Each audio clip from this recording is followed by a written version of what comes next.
ये आकाशवाणी रांची है। नमस्कार। प्रस्तुत है प्रादेशिक समाचार एकांश रांची द्वारा पॉडकास्ट श्रृंखला। पहले पॉडकास्ट का विषय है विकसित भारत गारंटी फॉर रोजगार एंड आजीविका मिशन ग्रामीण 2025। इस पॉडकास्ट में भाग ले रहे हैं दैनिक हिंदुस्तान के पूर्व संपादक और वरिष्ठ पत्रकार चंदन कुमार मिश्रा, और इसका संचालन कर रहे हैं समाचार एकांश आकाशवाणी रांची के संपादक कुंदन कुमार वर्मा।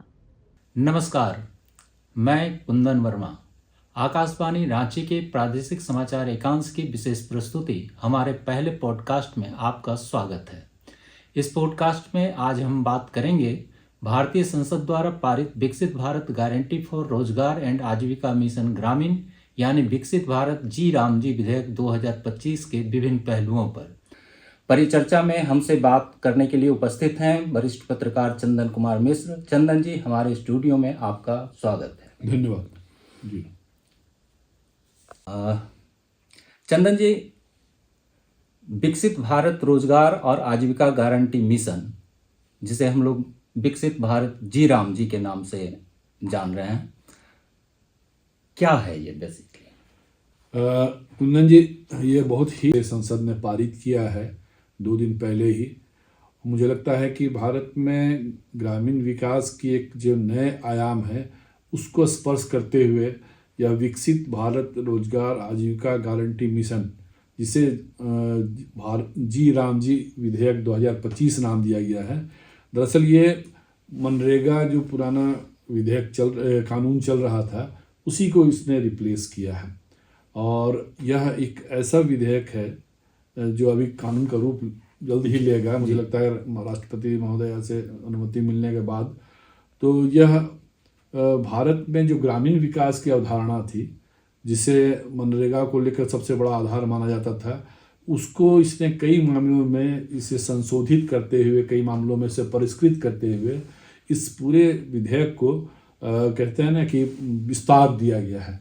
और अगर हम इसे कहें कि एक इंफ्रास्ट्रक्चर डेवलपमेंट, ग्रामीण क्षेत्र में आधारभूत संरचना का निर्माण, रोजगार सृजन में बढ़ोतरी, पहले 100 दिनों का रोजगार गारंटी की बात थी, अब 125 दिनों की रोजगार गारंटी की बात हो गई है और प्रत्येक ग्रामीण परिवारों के लिए। और इसमें 4 विषयों पर विशेषकर इसमें ध्यान केंद्रित किया गया है। मुझे लगता है यह कानून जब अमली जामा पहनेगा तो मुझे बहुत बड़े परिवर्तन के रूप में दिखाई पड़ेगा जी। चंदन जी, नया विधेयक जो आया है वो मनरेगा से किस तरह से, पहले से तो मनरेगा चला आ रहा था, तो इसमें क्या बेहतर और क्या बेहतर किया गया है, क्या अलग है? हाँ, ये आम लोगों के आम जनमानस में यही सवाल सबसे अधिक है। हर क्षेत्र में लोग जानना चाहते हैं कि आखिर मनरेगा से क्या इतर है, भिन्न है। तो जब हम नए कानून की चर्चा करेंगे, नए विधेयक की जब चर्चा कर रहे हैं, तो इसमें एक सबसे बड़ी बात है कि जो 4 प्रमुख बातें हैं, रोजगार सृजन की बात ज़्यादा है इसमें, पारदर्शिता है, योजना और जवाबदेही को इसमें बढ़ाते हुए जितने जो संरचनात्मक इसमें त्रुटियां थी, जो इंफ्रास्ट्रक्चर जो इसमें गड़बड़ियां थी, उन सबों को इसमें शुद्ध किया गया है, कह सकते हैं। उन सबों को इसमें एक नया रूप दिया गया है। अब जैसे है कि 4 फोकस पॉइंट हैं, जो 4 फोकस पॉइंट जिसके बारे में कहा जाता है कि सबसे अधिक रोजगार की गारंटी है। पहले था कि 100 दिनों की रोजगार गारंटी, अब इसे 125 दिनों तक बढ़ा दिया गया है, जिससे क्या हुआ है कि ग्रामीण परिवारों को उच्च आय की सुरक्षा मिलनी तय है। दूसरा है कि जो रणनीतिक इंफ्रास्ट्रक्चर पर जोर, मनरेगा में क्या था कि कच्चे काम वगैरह होते थे, मिट्टी के काम ज़्यादा होते थे, तो उसमें कहीं कहीं पर कई चीज़ मशीनों का भी प्रयोग होने लगा था। तो इन सबों से हट के इसमें जल संबंधी कार्यों के लिए जल सुरक्षा, जो आज पूरे देश के लिए जल सुरक्षा बहुत महत्वपूर्ण विषय हो गया है, उसको रखा है इस विधेयक में, इस कानून में। आजीविका से संबंधित, मैंने आजीविका से जुड़े हुए जितना इंफ्रास्ट्रक्चर डेवलपमेंट है, आधारभूत संरचना है, उसको लिया है। और जलवायु के अनुकूलन, जैसे बाढ़ है, कहीं सूखा है, तो उन सब परिस्थिति में जो योजनाएं ली जाएंगी वह बहुत महत्वपूर्ण होंगी। उसके अलावे एक और जो है जो आजीविका से संबंधित का है, प्रमुख है ग्रामीण इंफ्रास्ट्रक्चर। तो मनरेगा के बारे में कंसेप्ट यही था कि ग्रामीण क्षेत्र में ही होता है, यह भी ग्रामीण क्षेत्रों में, लेकिन इसमें क्या है कि कई इंफ्रास्ट्रक्चर, कई आधारभूत संरचना ऐसी होंगी जो अस्थायी संरचना होंगी। तो ये 4 जो बातें हैं यह मनरेगा से इसको अलग करती है। जी।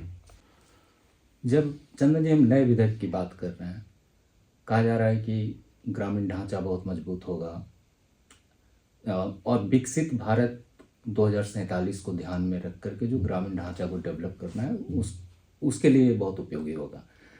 तो नई योजना से आपको क्या लगता है, ग्रामीण अर्थव्यवस्था को कैसे, कितना लाभ मिलने जा रहा है? हाँ कुंदन जी, ये आपने अच्छा सवाल किया है। मुझे लगता है कि इस विधेयक में जो चीज़ें समाहित की गई हैं उसमें यह है कि इसमें उत्पादक परिसंपत्ति का निर्माण, जिसे कहते हैं प्रोडक्टिव जो इंफ्रास्ट्रक्चर है उसका परिनिर्माण की जो अस्थायी तौर पे हो। पहले होता क्या था कि मिट्टी के काम में या कोई अस्थायी काम किया गया, रोजगार देना पहले उद्देश्य था कि श्रमिकों को रोजगार मिले निश्चित रूप से, और उसके बाद काम कैसा हो रहा है, उसकी उत्पादकता क्या है, उसका स्थायी ढांचा बन रहा है कि नहीं बन रहा है, उस पर ध्यान नहीं था।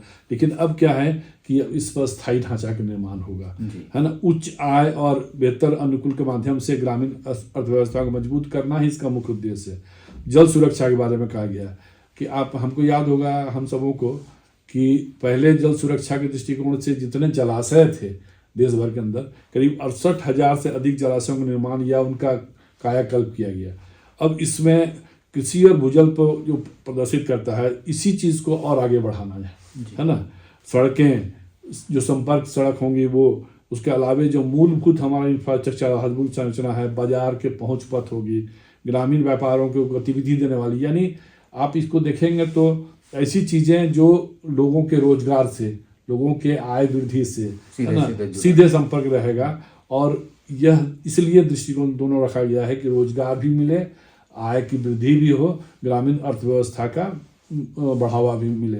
तो भंडारण, जैसे कहीं हो सकता है कि इस निर्माण के अंतर्गत कोई भंडार बने, कृषि भंडार हो सकता है ना, अनाजों का भंडार बने, छोटा निर्माण हो या बड़ा निर्माण हो।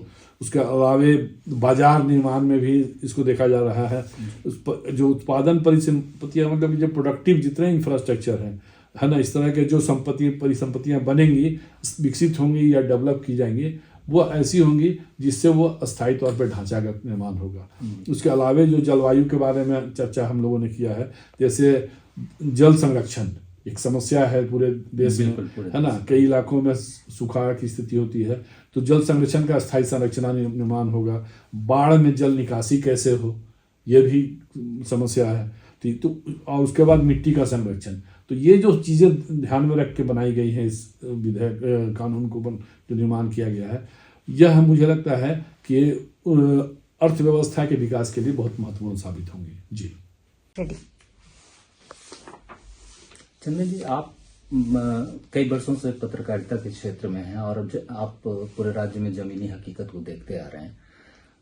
अब मनरेगा में बदलाव की आवश्यकता क्यों पड़ी? हाँ, इसमें ये ऐसा प्रश्न है जो हर व्यक्ति के दिमाग में, जो इस कानून को बनाने वाले हैं, कानून को समझने वाले हैं और जिन पर लागू होना है यह कानून, उनके मन में भी यह सवाल रहा कि मनरेगा में क्या था और इसमें क्या है ना, उसमें क्या गड़बड़ियां थी, क्या अच्छाइयां थी, हर लोगों के मन में एक सवाल गूंज रहा। देखिए, मनरेगा के बारे में हम लोग सभी जानते हैं कि पहले मनरेगा नहीं था, नरेगा था। बिल्कुल, हाँ। और उसके पहले भी ग्रामीण विकास की योजना थी, जो क्रमशः इसको कहते हैं ना कि संशोधित करते हुए 2006 में नरेगा, फिर 2009 में मनरेगा। तो मुझे अच्छी तरह याद है कि हम लोग 2 पत्रकार उस संजोग से उस दिन, जिस दिन नरेगा पर चर्चा हो रही थी संसद में, और वहां तत्कालीन कृषि ग्रामीण विकास मंत्री थे रघुवंश बाबू, उस पर चर्चा हुई, काफी लंबी चर्चा हो रही थी। तो उस चर्चा में यही बात था कि कैसे ग्रामीण क्षेत्रों में लोगों को रोजगार की गारंटी सुनिश्चित की जाए। तो ये इसी उद्देश्य से इसका शुरुआत की गई थी। बाद में इसे महात्मा गांधी के नाम से जोड़ा गया। तो मनरेगा 2005 में जब शुरू हुआ तो इसमें गरीबी 25.7% में, आंकड़े को थोड़ा जाना चाहूंगा, ये 2011-12 में तेजी से गिर कर 4.86% 2023-24 तक हो गई। तो ये तो प्रारंभिक जो शुरुआत थी, उसके अलावा जो नाबार्ड और ICS जो जितने सर्वेक्षण हुए उसमें इसमें बढ़ती खपत आय और वित्तीय पहुंच से समर्थित इसको माना गया। अब ये जो मनरेगा में कुछ चीजें ऐसी थी जो ढांचागत पुरानी चीजें को बनाना, कई बार लोग कहते हैं ना कि चर्चा में भी इस बात को हम लोगों ने देखा और कहा भी कि जहां पे मनुष्य श्रमिक से काम होना चाहिए था वहां श्रमिक से मशीन लगा दी। ये इसकी सबसे बड़ी डिमेरिट थी। भाई जिनको रोजगार के लिए ही योजना इस कानून का सृजन हुआ था वहां पे अगर मशीन का उपयोग हो रहा है तो कहीं ना कहीं इसके साथ खिलवाड़ हो रहा था, मजाक हो रहा था। उसके अलावे गड़बड़ियां इतनी थी कि जो धन राशि श्रमिकों को मिलना चाहिए था वो नहीं जा पा रहा था। उसके पीछे जो संरचना थी बनी हुई, हो सकता है कि इसमें जो सिस्टम था वो कहीं ना कहीं लैप्स कर रहा था, लीकेज था। और उसके चलते जो लाभ मिलना चाहिए था श्रमिकों को, उनकी आर्थिक आय बढ़नी चाहिए थी, नहीं हो पा रहा था। तो एक तो ये बात हो गई। उसके अलावे 100 दिन का उसमें जो गारंटी की योजना थी उसको बढ़ाया गया है। तो कुछ चीजें ऐसी थी उसमें जो हम कहते हैं ना कि हम लोग बहुत तरह से इस बात को खुलासा नहीं कर सकते हैं कि मास्टर रोल का निर्माण करना, उसमें गड़बड़ियां करना, है ना, फर्जी इसमें आंकड़े आने लगे और उसका जो लाभ लोगों को मिलना चाहिए था ये मजदूरों को नहीं मिल पा रहा था। तो जो गड़बड़ियां शुरू हुई उन गड़बड़ियों को धीरे धीरे तो किया गया, ऑडिट होने लगी सब चीजें, लेकिन एक जो बेसिक इंफ्रास्ट्रक्चर का होता है कि कहते हैं ना किसी योजना का कोई भूमिका होती है कि वह या तो आय का सृजन करे या आधारभूत संरचना का संरक्षण करे। इन मामलों में जब देखा जा रहा था कि हम लोगों ने खबरें भी छपती थी अखबारों में, मीडिया में तरह की खबरें आ रही थी कि मनरेगा में कितनी गड़बड़ियां हैं, मनरेगा में ये गड़बड़।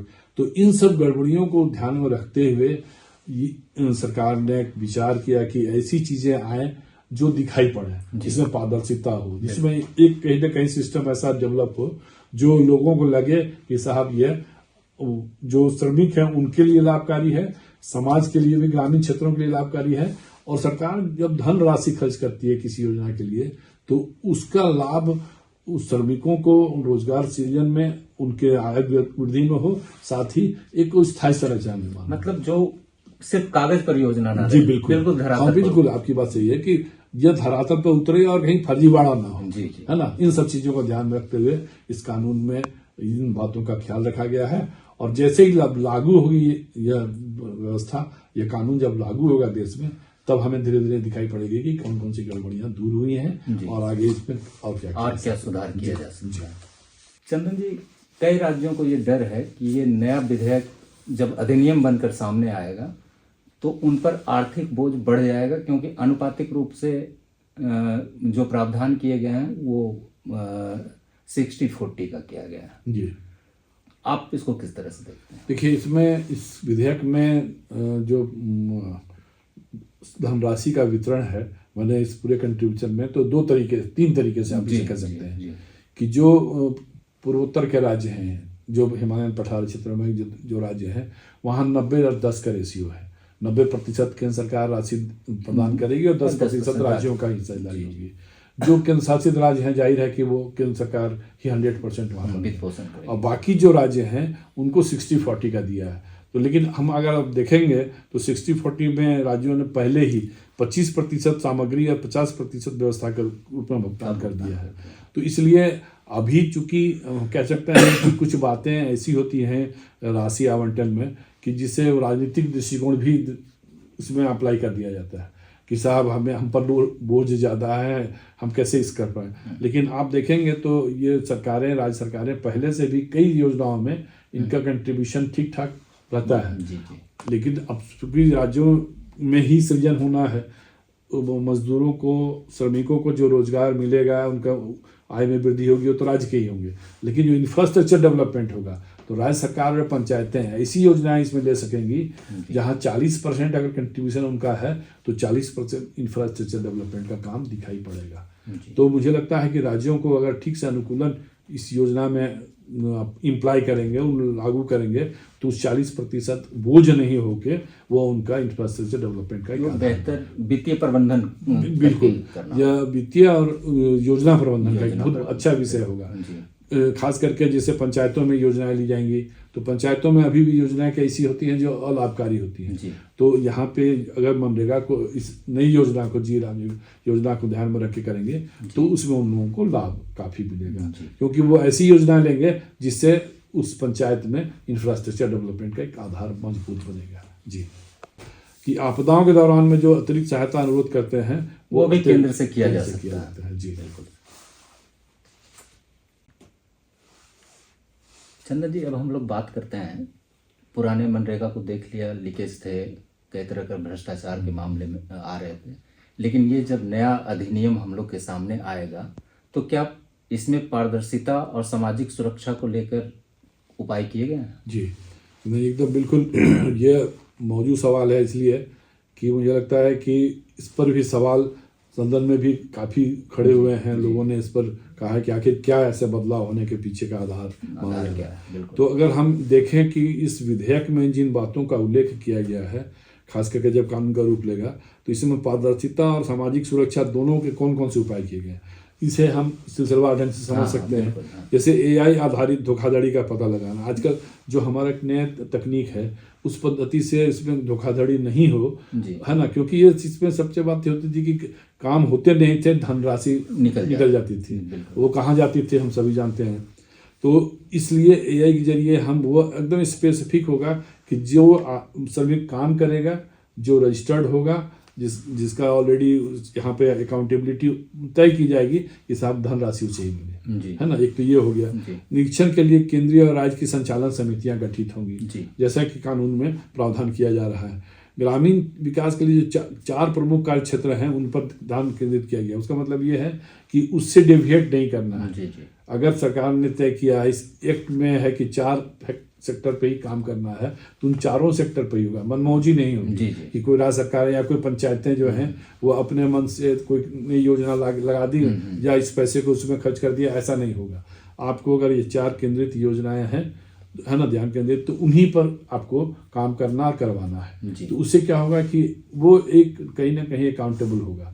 उसके अलावे जो पंचायतों के लिए निगरानी की भूमिका तय की जाएगी, उससे मुझे लगता है कि एक जब कानून का अंतिम रूप सामने आएगा तो पंचायतों की भूमिका बड़ी हो जाएगी कि साहब आपको अगर धनराशि दी जा रही है ना, इसी योजना के तहत, तो आप कैसे निगरानी करेंगे, किसको करेंगे। उसके अलावे एक GPS सिस्टम, मोबाइल आधारित निगरानी तो अब आराम से हो रहा है कि आप एकदम बिल्कुल कहते हैं ना कि तत्काल वहाँ पर उस कार्य के बारे में आप वहाँ पर रिकॉर्ड करें, भेजें आप, है ना, केंद्र सरकार को भेजें, राज्य सरकार को भेजें। एजेंसियाँ एकदम बिल्कुल सक्रिय रूप से इस पर काम करेंगे। और साप्ताहिक सार्वजनिक घोषणा कि हर सप्ताह क्या डेवलपमेंट हुआ आपके काम का, इसकी घोषणा पूरे स्टेट को जाएगी, है ना। ऐसा नहीं है कि वो फिर गुपचुप तरीके से रजिस्टर बना और रजिस्टर में पैसा कहाँ गया नहीं गया, वो सब नहीं चलेगा। काम क्या हुआ, कितने मजदूर इसमें लगाए गए, कितनी धनराशि निकासी हुई है और कितने काम पर धन खर्च हुआ है, इन सारी चीज़ों की सार्वजनिक घोषणा होगी। और एक सबसे मजबूत है जो हालांकि अभी भी लागू है, ये एक सोशल ऑडिट।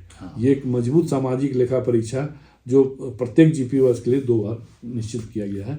तो मुझे लगता है कि इन सब चीज़ों को अगर सख्ती से पंचायतें, राज्य सरकार और केंद्र सरकार लागू करेंगी तो इस योजना का जो असली फलाफल है वो सामने धरातल पर नजर आएगा। जी चंदन जी, अब हम मजदूरों के हित की बात, ये मनरेगा से ये विकसित भारत जी राम जी विधेयक जो लाया गया वो ओवरऑल आप देखेंगे मजदूरों के हित में, किसानों के हित में है।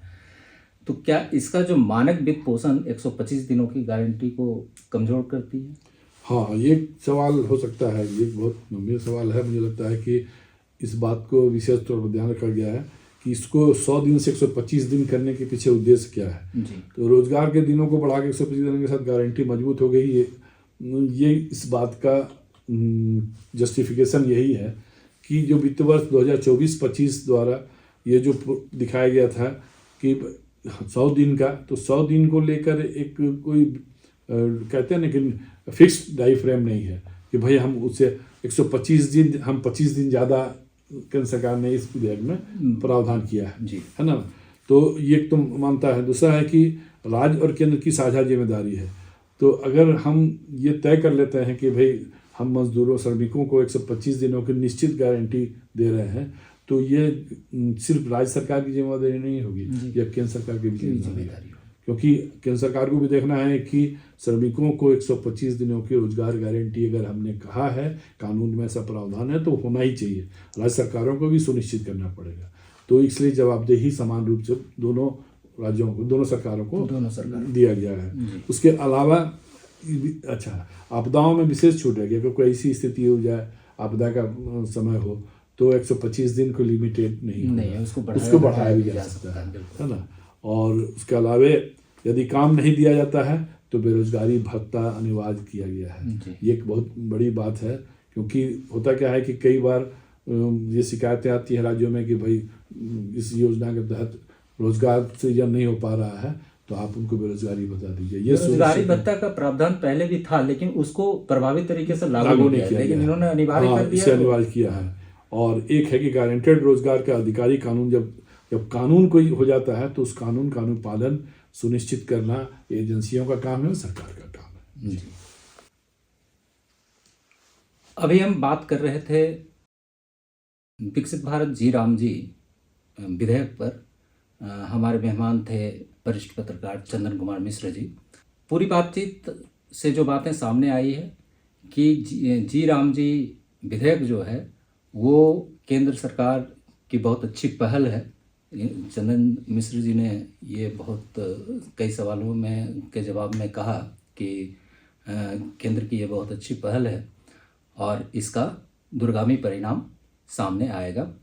और इसी के साथ हम अपने श्रोताओं से लेते हैं विदाई। नमस्कार जी। नमस्कार। अभी आप सुन रहे थे प्रादेशिक समाचार एकांश रांची द्वारा पॉडकास्ट श्रृंखला।